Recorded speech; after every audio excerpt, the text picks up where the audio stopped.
It's Kyle, and today I'll be reviewing the book that the viewers of We Read Books voted our read and review next. So that is Gwenhwyfar, The White Spirit by Mercedes Lackey. As I mentioned in my last video, I'm actually not sure if that's how you properly pronounce the title. This book is based on an early part of the King Arthurian legend. So it kind of has a different spelling to Gwenhwyfar's name than you usually see. So I'm not sure it's supposed to be pronounced differently or not, but I'm just going to go with Gwenhwyfar because that's what the name everybody's used to.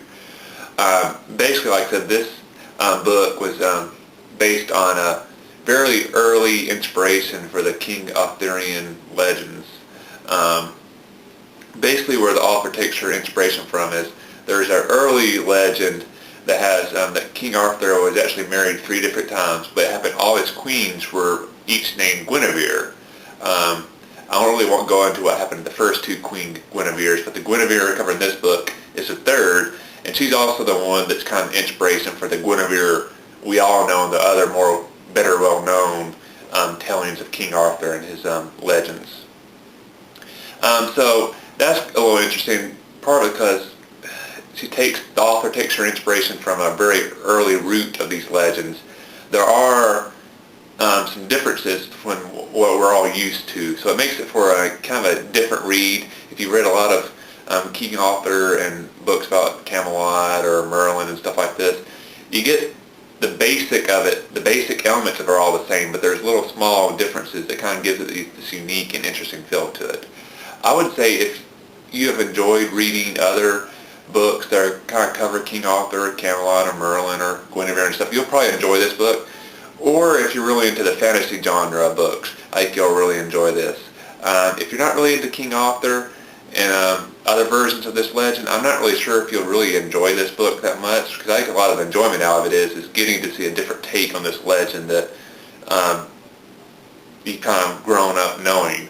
So if you don't really enjoy the King Arthur legend, I'd probably say take a pass on this book. But if you like King Arthur and some of the other books or maybe movies or TV shows you've seen about it, give this book a try. The basic element, I'll go into the plot a little bit, is Gwenhwyfar in this book, when it starts off, she's about 10 years old or so, and I will warn you about the first 15 or 20 pages of this book are absolutely awful. I almost quit this after 10 or 12 pages, like there's no way I'm going to be able to read this book. But after like 15 or 20 pages, she gets in a much better flow with how she tells the story. Her word usage and choices of how she phrases stuff becomes a lot easier to read. So if you get discouraged by the first few pages of this book, just battle through it. I promise you after about 20-25 pages it gets a lot better. But the basic element of this book is, like I said, Gwenhwyfar, when the book starts, is about 10 years old or so. And magic in this world is very much real. And her family is very strong in magic. And her mother, who's very, very strong in magic, has since said of all her daughters, Gwenhwyfar is probably the strongest in magic. So she wants, when Gwenhwyfar gets older, to send her to get training so she can become the powerful magician in her father's kingdom. But Gwenhwyfar, that's not really what interests her. She really is into horses.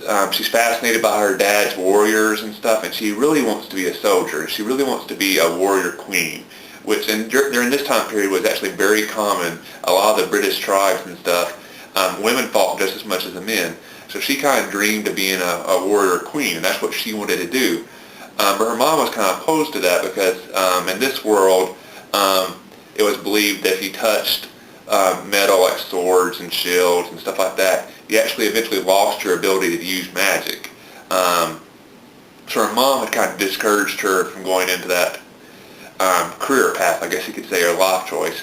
But eventually, as Gwenhwyfar gets older and older, it becomes obvious that she has a special connection with horses. And some of her dad's more specially trained warriors say, no, you have to let your daughter do this. She has a gift. She'll be a wonderful soldier.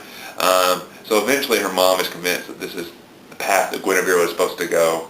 So Gwenhwyfar spends the rest of her childhood, her teenage years, training to be a warrior. And that's what she becomes. And she becomes very, very good. subtitle of this is the White Spirit, because that becomes her nickname that her father's enemies give her, because what she becomes really good at is being like a scout. She's able to sneak around the enemies and almost appear like a ghost out of nowhere and really surprise them and stuff. And they think she's a spirit. So hence the title of the White Spirit. So a large part of the book really covers her trying to make her way in this world of being a soldier and a warrior, but at the same time she still has connections to the magical world, and it seems like all her magic hasn't left her like her mom would feared it would. So she has these connections to the magical world.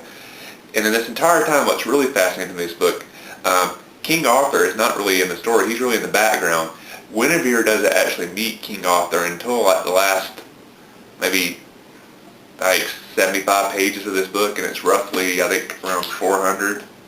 Roughly around 400 pages. It's the very end of the book before she actually meets King Arthur. Now, she's involved in a lot of battles and events that are kind of involved in this greater struggle with King Arthur, but he's always in the background.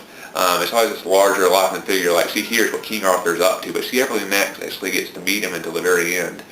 So I won't go into too many more plot points, because I think I'll ruin some of the little twists and turns of the book. But like I said earlier, if you enjoy the King Arthur legends, I think you'll enjoy this book. Or if you're really into the fantasy genre of literature, I think you'll enjoy this book.